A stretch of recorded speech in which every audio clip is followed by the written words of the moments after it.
ఎటువంటి వారిని ఆయన వాడుకోగలిగిన దేవుడు. నేరుగా నా దగ్గరికి వచ్చే, నేరుగా నాతో సమయం గడుపు.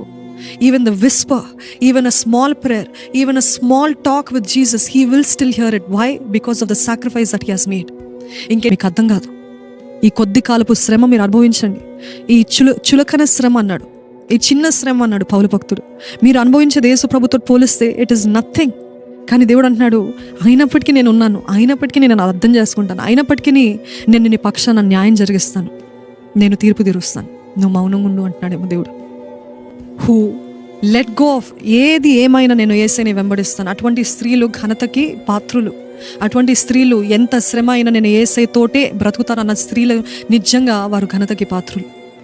ఈరోజు ఒక స్త్రీగా లేకపోతే ఒక పురుషునిగా, whoever you may be, if you are bearing the pain, if you are crossing all borders, నాకు యేసయ్య కావాలి, నన్ను బాధ పెట్టినా, నన్ను హింసించినా, నన్ను జైల్లో వేసినా, నాకు ఏదేమైనా నాకు యేసయ్య కావాలన్న వారు ఉన్నట్లయితే నిజంగా దేవుడు ఘనపరుస్తాడండి.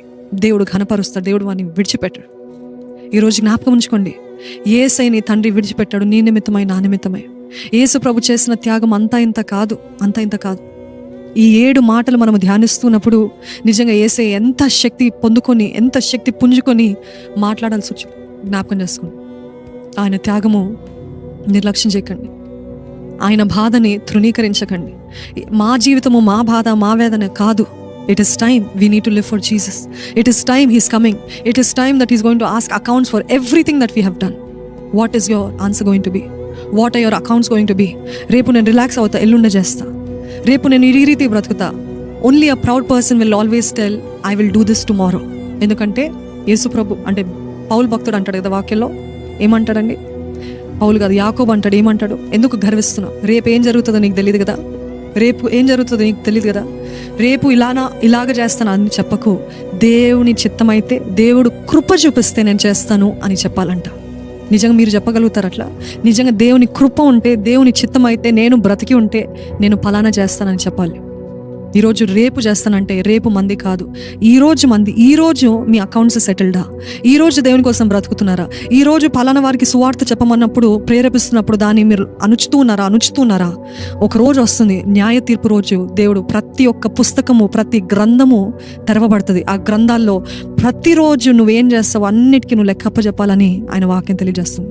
ఈ మాటలు వింటున్న మనమందరము కూడా యేసయ్య చేసిన త్యాగాన్ని జ్ఞాపకం చేసుకుంటూ, అదే రీతిగా మన జీవితాల్ని రక్షణ కాపాడుకుంటూ, ఆయన కొరకు జీవిస్తూ, రోషముతో, వైరాగ్యముతో, ఇంకా నులివెచ్చని స్థితి కాదు. This is not the time for you to be lukewarm. This is not the time for you to be ignorant or very complacent or lethargic or lazy. This is a time that you have to be vigorous for God, that you have to work for God, that you have to make the best use of the time that God has given you. Remember, we're in the end times. Jesus may return any time soon, but are you ready?